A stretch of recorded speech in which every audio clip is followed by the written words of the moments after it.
And the state should have done this to begin with. The state should have come in and set out the same ordinance for the whole state, saying this is what we're going to have, instead of leaving it with us, who we all have, the local government, which I understand it's good to have the local government make their own decisions. But in this sense, it would have been better if the state had come in and said, this is what the regulations are going to be. And then we all do the same thing. I think it would have been easier and better. And now I'm thinking that our governor is a renewable energy supporter. I think there's still a possibility that if our Congress people pay attention to this. There are state level politicians, many of them who are friends of mine, who want to play both sides. They'll come to the anti-groups and they'll, oh yeah, I understand your concerns, and oh yeah, I understand, that it's an eyesore. And then they'll come to the farmers and landowners who they've worked with for years and years in terms and say, oh yeah, they're a little bit nutty out there, aren't they? And they want to play both sides. Well, at some point you can't have both sides. Are you going to stand with property owners and businesses and the future of energy in the state of Michigan? Or are you going to stand with a minority of anti-groups that, again, have wacky theories that renewable energy is going to cause the destruction? For one, the people that are representing our area, I think right now they go with whichever way the wind's blowing. But I think the state needs to come in and take the monkey off our backs locally, because it has just torn families apart, the community apart. It's a little bit bigger issue than what people at our level can handle, I think. For one, the townships don't have the resources to educate themselves maybe, or to hire engineers to look into the logistics and what's going to come down on this. The state's got the resources and the funding for that kind of thing. I just think we need help, and we need help fast.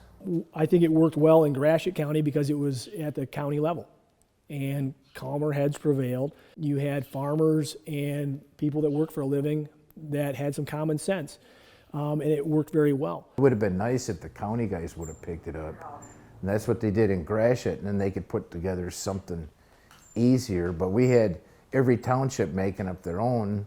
But when you get these little township boards who, do the best that they can, but this is a big situation. We had never, ever had to do anything like this before at this type of scale, yet they were expected to figure it out. We had an attorney from Grand Rapids out of the high rent district. I mean, this guy's not cheap.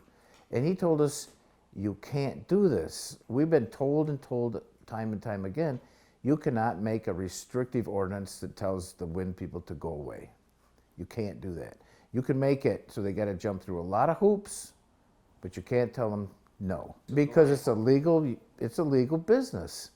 And these anti-groups are overwhelmingly, have overwhelming numbers when they come to a little township. They've got deep pockets. I mean, they'll spend $5,000 or $10,000 on a local township election.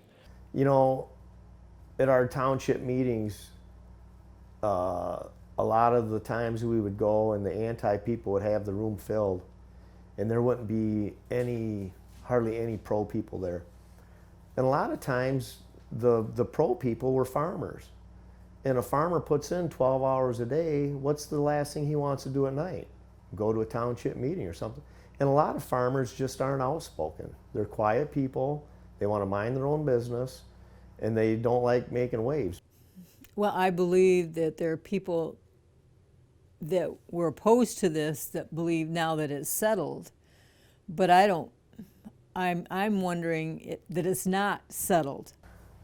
We know a lot of people that haven't signed a lease yet in our area.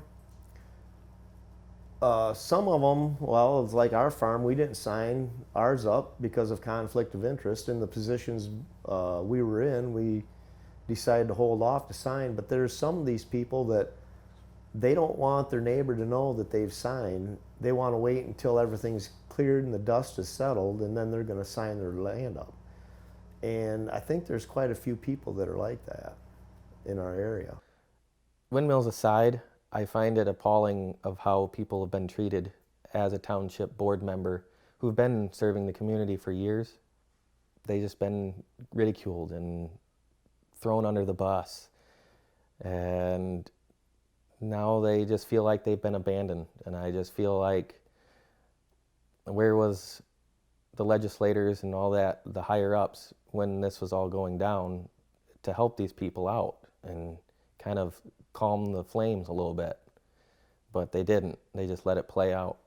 As we tried to work through this, we continually reached out for help at the county level, beyond that, and nobody wanted to help.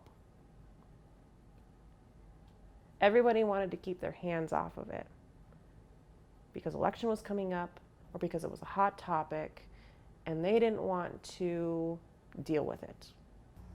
You know, you get these big companies like Meyer, Ford, Walmart, all these big companies, they want green energy.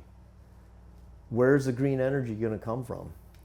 Somehow we've got to create green energy in our state, or we've got to import it for these companies, or they're going to go to another state where there is green energy. The state is asking for the state to be at a certain percentage of renewable energy by a certain year. Well, how do we meet that demand if that is not being supported throughout the state? You can't expect a county or a township to make those big decisions and think it's just going to work and leave them to, well, in our case, drown to figure it out. The polls in the state of Michigan show 2/3 of the population is in favor of renewable energy. It's just this very vocal, very militant anti-groups that don't want it anywhere near them. And the millennials and the younger people, my youngest daughter is for this stuff. The state or somebody's going to have to come in. Because we really need it. I mean, we're getting more and more people all the time, so we're using more electricity. We don't want brownouts. I still think there's a silent majority of people that, you know, want to help out the planet, want to help out the environment and things such as that.